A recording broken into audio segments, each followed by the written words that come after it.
The hospital corridor smelled of disinfectant and regret. Dr. Helena Ward stood at her office window, watching the morning sun cast long shadows across the parking lot, and felt nothing. She'd perfected that skill over 25 years, feeling nothing at all. Hello guys, welcome to my channel Nero Max Stories, where interesting stories of family love, history, billionaire African folktales, life, courage, etc. are told. Don't forget to like this video, subscribe, share it with your friends, and drop your thoughts in the comment section below. Helena's fingers traced the edge of her desk, landing on a silver bracelet she kept locked in a drawer most days. The engraving read HW on one side, and on the other, a tiny Elle that still made her throat tighten. She'd bought 2 matching bracelets the week before the fire, one for herself, one for her daughter. Only hers survived. The fire at St. Michael's Church had been ruled an electrical fault. 25 years ago, during the Christmas Eve service, flames had consumed the old building in minutes. Helena had been outside, arguing on her phone about a patient, always about a patient. She'd heard the screams, seen the smoke billowing from the stained glass windows, and run toward the inferno. But the heat had driven her back. Firefighters had pulled 17 people from the wreckage. Her 3-year-old daughter, Lila, wasn't among them. They'd found 8 bodies in the rubble. Lila's remains were never conclusively identified, but Helena had buried an empty coffin anyway. Father Benedict, the young priest who'd officiated the funeral, had spoken about faith and God's mysterious ways. Helena had stopped listening halfway through. What kind of God took a child and left the mother standing? She'd built Hope Haven Hospital with her inheritance and insurance money, channeling her grief into something concrete. If she couldn't save Lila, she'd save everyone else. Except she hadn't really saved anyone. She'd created an empire of efficiency where compassion came second to results. Her staff feared her. Her patients respected her medical brilliance, but felt the coldness radiating from every interaction.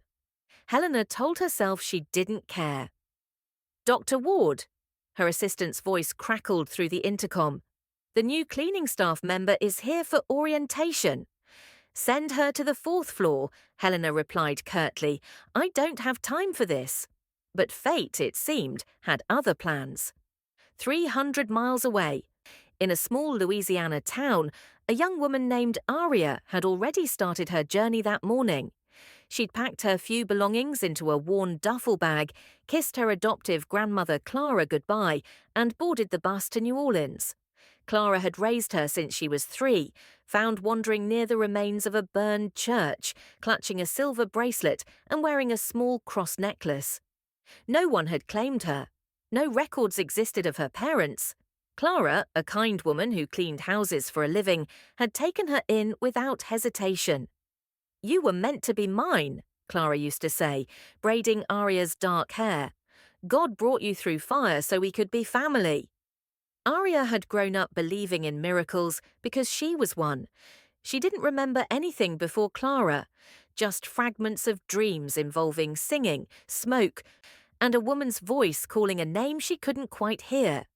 The bracelet, engraved with HW, was her only clue to a past she'd stopped trying to solve. Clara said some mysteries were meant to unfold in God's timing. Now, at 28, Aria had accepted a cleaning position at Hope Haven Hospital. Clara's health was declining, and the job offered good pay with benefits. Aria didn't mind cleaning. She found meditation in the repetitive motions, prayer in the quiet moments between tasks. She wore her bracelet always, hidden under her uniform sleeve, and carried Clara's faith like a shield. Her first day began in the pre-dawn darkness. The hospital loomed before her, all glass and steel, impressive and intimidating. She signed in at security, received her uniform and badge, and was directed to the 4th floor, the administrative wing where Dr. Helena Ward's office occupied the corner suite. "Dr. Ward runs a tight ship," the floor supervisor warned Aria during their brief meeting. Don't speak unless spoken to. Don't touch anything on her desk. And for heaven's sake, don't sing. She hates singing. Aria nodded, but she couldn't help the soft hum that escaped her lips as she pushed her cleaning cart down the hallway an hour later. Amazing Grace had been her comfort song since childhood. Clara said Aria had been humming it when they found her all those years ago. Helena emerged from her office just as Aria's cart passed. Their eyes met for a brief second, steel grey meeting warm brown, and something shifted in the air between them. Helena felt it like a punch to the chest, a recognition she couldn't name. Aria felt it like coming home to a place she'd never been. "You're the new cleaner?" Helena's voice was sharp, defensive. "Yes, Ma'am, Aria Cole." She extended her hand, but Helena didn't take it. "Work quietly. I have calls to make." Helena turned back toward her office, but her eyes caught on Aria's wrist as she reached for her cart. There, barely visible beneath the uniform sleeve, was a flash of silver. Helena's breath caught. "That bracelet!" Aria glanced down, tugging her sleeve lower. "It's just something I've had since I was little. Sentimental value." "Where did you get it?" The question came out more forcefully than Helena intended. I don't know. I've always had it." Aria's voice softened. "I was found as a child. No family, no records. Just this bracelet." Helena's world tilted slightly. She gripped the doorframe. "Found where?" "Near a church, after a fire." Aria's eyes searched Helena's face, confused by the intensity there.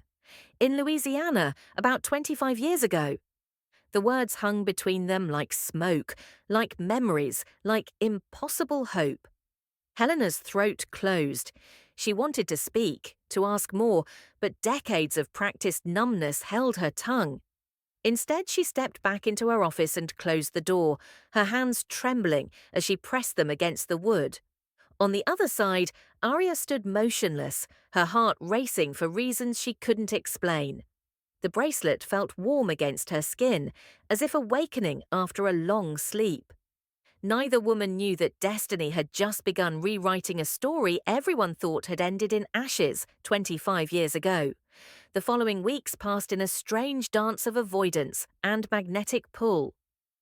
Helena found excuses to leave her office whenever Aria's cleaning schedule brought her to the 4th floor, yet she couldn't stop watching the young woman through her office window's reflection. Aria moved through the hospital corridors with a lightness that seemed impossible for someone pushing a heavy cart, and she hummed, always hummed, despite the supervisor's warnings. Amazing Grace, how sweet the sound. The melody drifted through Helena's closed door one morning, and she felt something crack inside her chest. Lila had loved that hymn. They'd sung it together in the car, in the bathtub, at bedtime. Helena hadn't heard it in 25 years without immediately changing the radio station or leaving the room.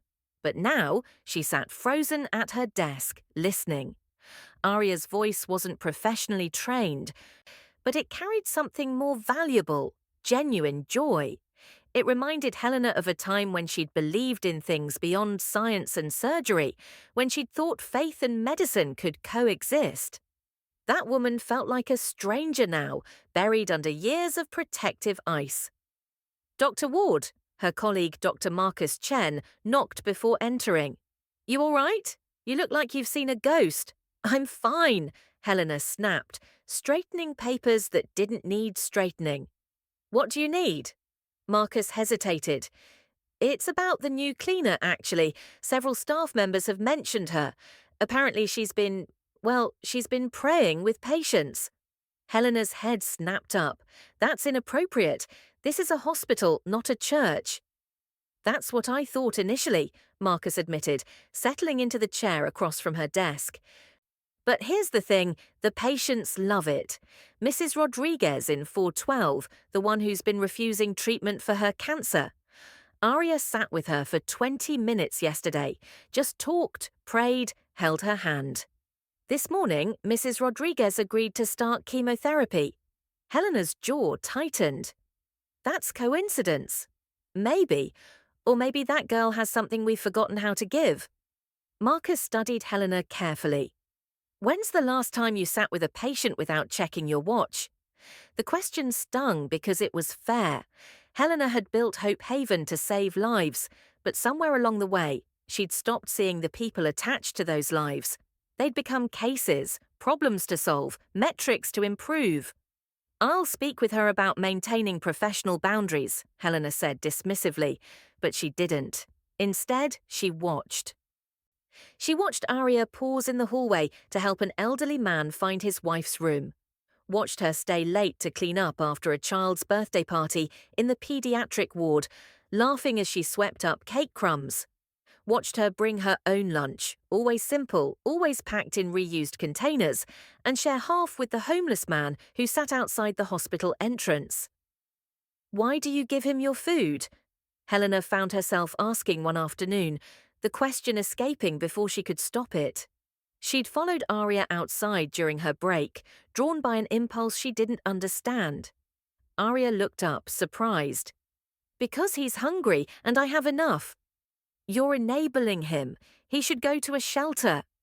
"Maybe," Aria agreed softly, "or maybe he's someone's son, and they're somewhere praying he meets kind people."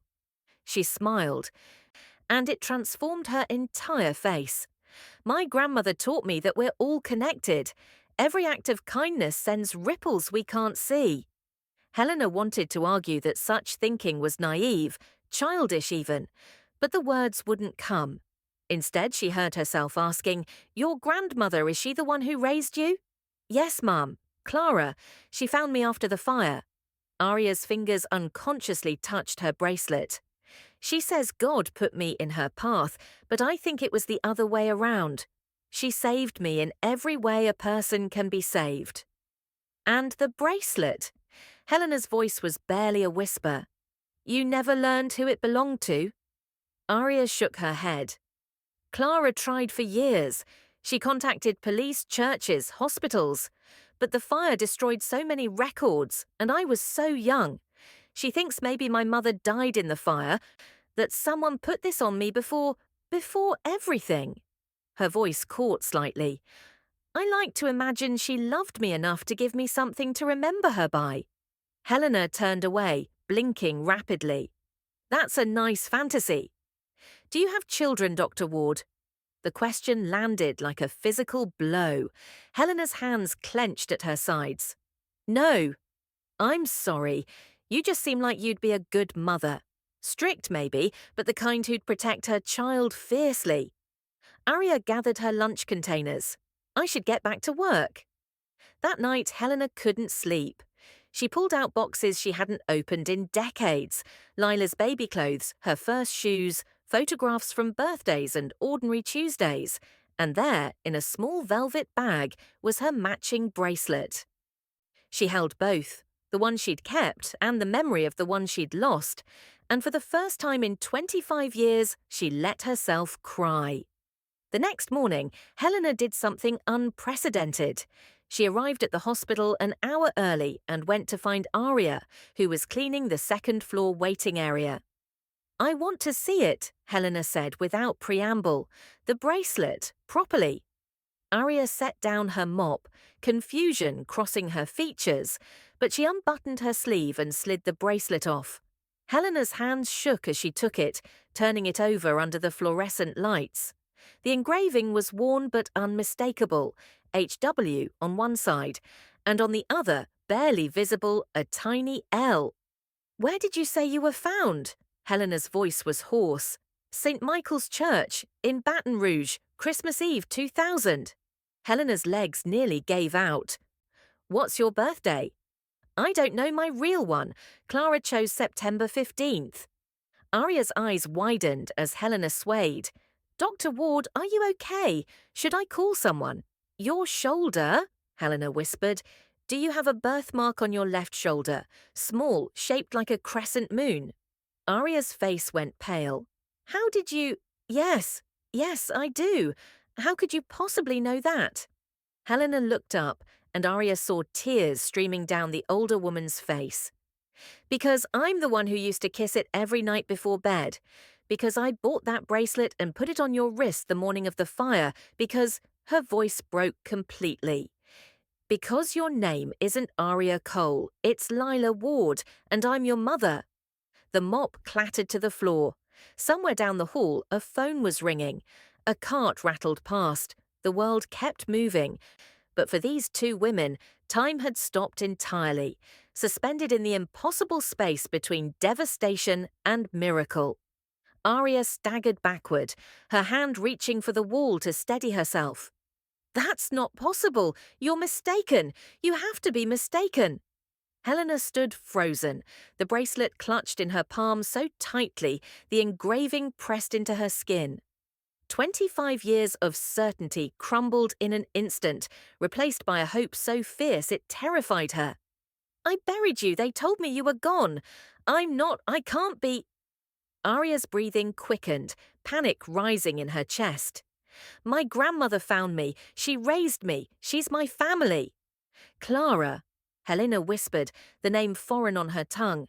"She found you near St. Michael's." "Yes, but that doesn't mean—" Aria pressed her hands to her temples. "Lots of churches have fires. Lots of children have birthmarks. This is insane." Helena's medical training kicked through the emotional chaos. "You're right. We need proof. DNA testing. I can arrange it today." She pulled out her phone with shaking hands, then stopped. "But first tell me everything, every detail you remember or were told about that night." Aria sank onto a nearby bench, her legs refusing to hold her anymore. "I don't remember anything clearly, just fragments, singing, smoke, someone carrying me. Clara said I was wandering near the church ruins the morning after, alone, crying but unhurt. The bracelet was on my wrist, and I had a small cross necklace. No burns, no injuries. She thought it was a miracle." "The necklace," Helena breathed. "Silver with a tiny dove?" Aria's hand flew to her throat, where beneath her uniform collar, the same necklace rested. She pulled it out wordlessly, and Helena made a sound between a laugh and a sob. "I gave you that for your 3rd birthday, 2 weeks before the fire." Helena sat down heavily beside Aria, careful to leave space between them. "You wore it constantly. You said the dove was your guardian angel." "This can't be real," Aria whispered, but her fingers wouldn't let go of the necklace. "If you're my mother, why did you abandon me? Why did I end up alone in the street?" The accusation hit Helena like a slap, deserved and devastating. "I didn't abandon you.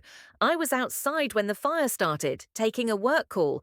I tried to get back in, but the flames—" Her voice cracked. "They pulled 17 people out alive. The firefighters searched for hours. They found 8 bodies, burned beyond recognition. They told me the probability that a 3-year-old survived in the section where you'd been sitting was nearly 0. But I did survive. You did." Helena's hands trembled. "And I should have looked harder, should have demanded more proof, should have—" She stopped, swallowing hard. "I let grief make my decisions. I was so certain you were gone that I never considered you might be alive somewhere, waiting for me." Aria stood abruptly, pacing. "I need to call my grandmother. She deserves to know about this before—" She paused. "What if the DNA test says you're wrong? What if this is all coincidence?" "Then I'll apologize for disrupting your life, and you'll go back to cleaning floors while I go back to my office." Helena met Aria's eyes. "But what if I'm right?" The question hung between them, heavy with possibility and terror. Aria had spent 25 years wondering about her origins, constructing fantasies about parents who'd loved her, grieved for her. But the reality standing before her, this cold, harsh woman who ran the hospital like a military operation, didn't match any of those dreams. "Why are you so—" Aria struggled for words. "Everyone here is afraid of you. You're mean to the staff, dismissive with patients. If you're really my mother, why are you like this?" Helena flinched but didn't look away. "Because loving you and losing you destroyed me. I decided it was safer to not love anything again, safer to focus on medicine, on control, on building something that couldn't be taken away by fire or fate or a god I stopped believing in." She stood, straightening her shoulders. I became the person I thought I needed to be to survive. I'm not proud of it. But you survived by becoming cruel. I survived by becoming numb. Helena's voice dropped. Until you walked into my hospital humming Amazing Grace and wearing my daughter's bracelet. And suddenly I couldn't stay numb anymore. Arya's eyes filled with tears. I don't know how to process this, any of this. Neither do I. Helena pulled a business card from her pocket and wrote something on the back. This is my personal number. Call your grandmother. Think about what you want to do. I'll arrange for DNA testing whenever you're ready. No pressure, no expectations. And if it's true, Arya took the card with hesitant fingers. If I really am Lila. Helena's mask slipped completely, revealing raw vulnerability underneath. Then I'll spend whatever time you'll give me trying to earn the right to be your mother again. Not the mother I was 25 years ago, but whoever you need me to be now. Arya left without another word, her cleaning cart abandoned in the hallway. Helena watched her go, then pulled out her own phone.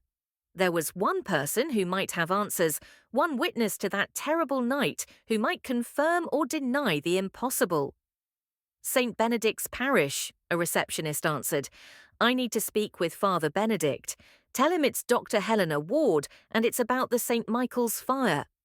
20 minutes later, Father Benedict, now older, greyer, but still with the same gentle eyes, sat across from Helena in her office.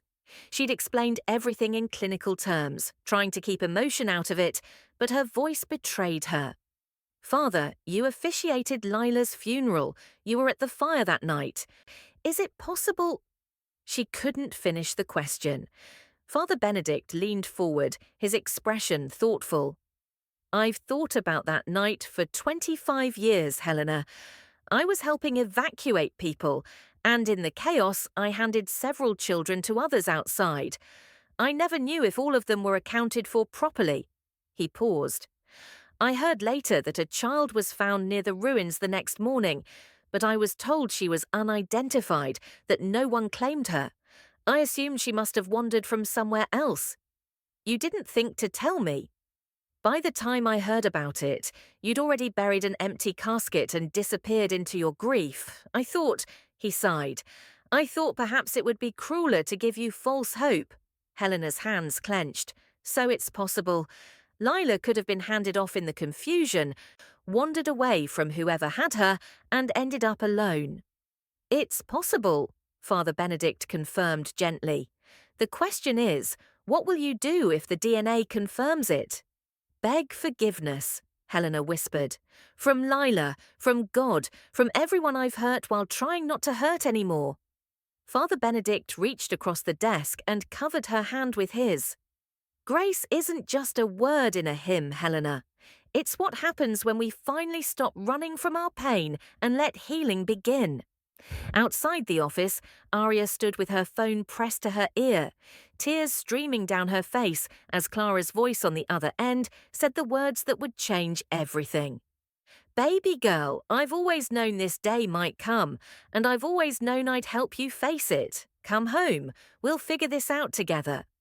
3 days later, the DNA results sat in a manila envelope on Helena's desk. She'd been staring at it for 20 minutes, unable to make her hands move.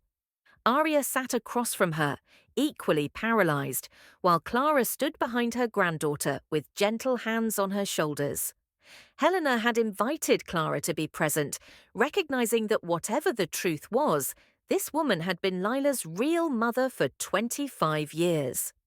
Clara had arrived with quiet dignity, her weathered hands and kind eyes telling stories of sacrifice Helena could only imagine. Someone has to open it, Arya finally said, her voice barely audible.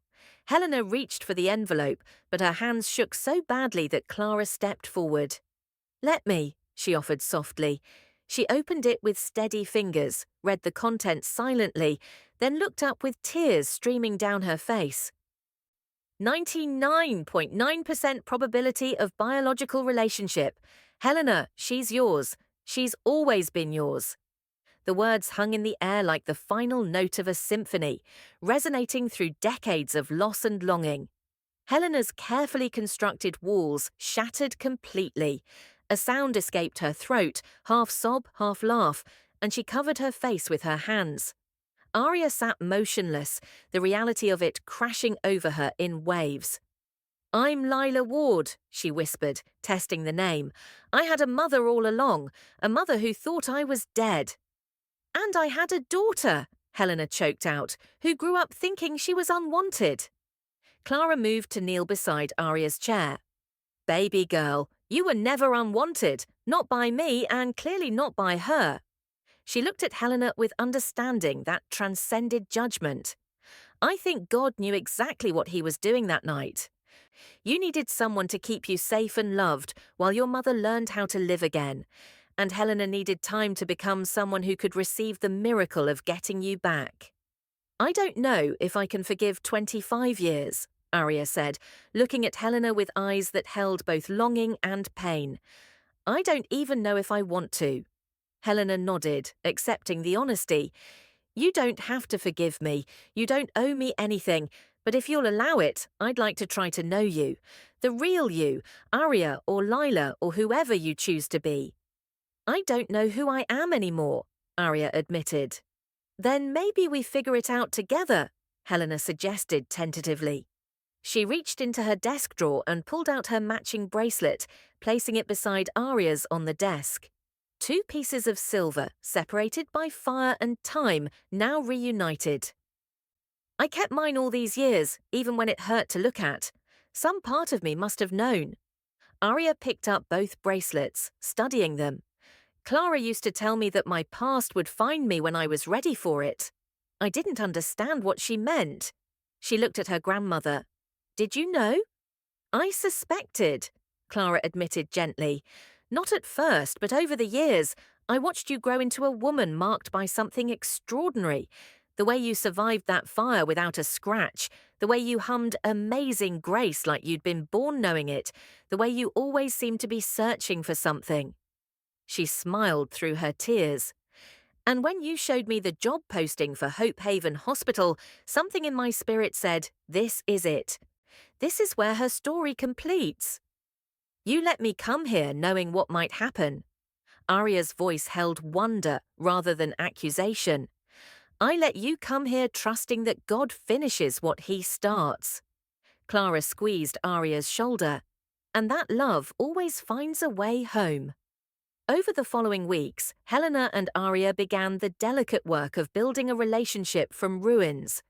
They met for coffee, awkward at first, with long silences and careful words. Helena learned that her daughter loved poetry, volunteered at a soup kitchen every Saturday, and had taught herself piano from YouTube videos. Aria learned that her mother had once wanted to be a concert violinist before medicine called to her, that she collected vintage medical books, and that she'd never stopped visiting Lila's grave on her birthday. "I brought her, you, pink roses every year," Helena said during one of their meetings. "Pink was your favorite color." "It still is," Aria replied softly, and they both smiled at the continuity that had survived everything. The hospital staff noticed changes in Dr. Ward. She began arriving at patient rooms without her phone, sitting for conversations instead of efficiency. She apologized to the nurse she'd berated the previous month, to the janitor she'd dismissed, to the countless people she'd treated as obstacles rather than human beings. Some accepted her apologies gracefully, others remained wary. Helena understood. Trust, like love, had to be rebuilt brick by brick. Aria continued working as a cleaner, though Helena offered repeatedly to arrange something else. "I like cleaning," Aria insisted. "It's honest work, and it gives me time to pray. Besides, I'm not ready for people to know yet. This is between us." But gradually, the truth emerged. Marcus Chen figured it out first, noticing the matching bracelets and the way Helena's eyes followed Aria through the corridors. Then Father Benedict visited and blessed them both, tears in his eyes as he witnessed the miracle. Clara became a regular presence, bringing home-cooked meals and serving as bridge between two women learning to be family. 6 months after the DNA results, Helena called a hospital-wide meeting. Staff gathered in the main conference room, curious and nervous about what Dr. Ward might announce. Helena stood at the podium, and for the first time in her career, she looked vulnerable. 25 years ago, I lost my daughter in a fire. That loss turned me into someone I'm not proud of, someone cold, controlling, and unkind. I built this hospital as a monument to grief, and I treated all of you as tools to serve that monument. She paused, her voice steadying. But 6 months ago, a miracle walked through our doors. My daughter, whom I thought was dead, came back to me. And in the process of finding her, I found myself again. Or maybe for the first time. She gestured to Aria, who stood at the back of the room beside Clara. This is Lila Ward, my daughter. Many of you know her as Aria, the cleaner who sings in the hallways and prays with patience. She's shown me what this hospital was supposed to be, not a monument to loss, but a true haven of hope and healing. Aria walked forward, and Helena met her halfway. They stood together, and Helena continued, Effective immediately, Hope Haven Hospital will be renamed Haven of Grace and Faith, and I'm establishing the Clara Foundation, she nodded to Aria's grandmother, to ensure that no child who survives tragedy is left without support, and no grieving parent loses hope too soon. The room erupted in applause. Some staff members cried, others embraced. Marcus Chen caught Helena's eye and nodded with approval. Father Benedict, sitting in the front row, clasped his hands in prayer. That evening, Helena and Aria stood on the hospital's roof garden, watching the sunset over New Orleans. Clara had gone home to rest, leaving them alone for the first time since the revelation. I'm still angry sometimes, Aria admitted, about the years we lost, about growing up without you. You should be, Helena replied. I'm angry too, at myself, at circumstances, at the fire that started all of this. But I'm also grateful, Aria continued, because Clara raised me with love, and that love made me someone who could forgive, and because you're trying, really trying, to be different. Helena took a deep breath. I'll spend the rest of my life trying, not to erase the past, but to build a future worth having. She held out her hand, and Aria took it. I can't be the mother you needed 25 years ago, but maybe I can be the mother you need now. Maybe we just need to be who we are, two women learning to love each other despite everything. Aria squeezed her mother's hand. Grace isn't about deserving, it's about receiving what we can't earn. They stood together as the sky turned gold and pink, two bracelets catching the dying light, two hearts learning the rhythms of belonging. The hospital hummed with life below them, patients healing, families reuniting, staff moving through corridors with renewed purpose. Helena had spent 25 years believing that control and achievement could fill the void left by loss. But standing beside her daughter, hand in hand with a miracle she'd stopped believing in, she finally understood. The greatest strength wasn't in building walls against pain, but in having the courage to let them fall, in choosing forgiveness over bitterness, in trusting that even from ashes and agony, new life could bloom. Mom, Aria said softly, testing the word for the first time. Helena turned, tears streaming freely down her face. Yes, sweetheart, let's go home. And together they did. Not to a place, but to the complicated, beautiful, grace-filled space where love learns to begin again. Sometimes life takes from us what we thought we couldn't survive losing, and in that loss, we become people we don't recognize. But the beautiful truth is this: it's never too late for restoration. Healing doesn't erase the scars or the years of pain, but it transforms them into testimonies of resilience and hope. Like Helena and Lila, we all carry pieces of our past, some painful, some precious. But those pieces don't have to define our future. Whether you're waiting for a miracle or learning to forgive the unforgivable, remember, grace meets us in our brokenness, and love always finds a way to make us whole again. Your story isn't over. Sometimes it's just beginning. If you enjoyed this story, don't forget to like, subscribe, share it with your friends, and tell us what you learned in the comments below.